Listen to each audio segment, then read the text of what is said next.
How to humanize Claude AI? Want Claude AI to sound more natural and relatable? Here's how to humanize it step by step. So, start with conversational prompts. Instead of rigid commands, frame instructions like everyday conversations. Give Claude a role or persona. Ask it to act like a tutor, coach, or reviewer to add personality to its responses. Adapt tone and examples to your audience. For Filipino freelancers, contextualize workflows with local references. Pair Claude's text with visuals, infographics, or video scripts. This makes outputs more engaging and human ready. Ask Claude to include empathy, disclaimers, and accessibility notes.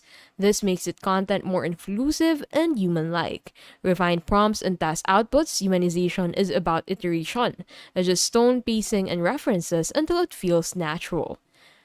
Humanizing Claude AI isn't about changing the model, it's about shaping prompts, adding context, and adapting outputs for people.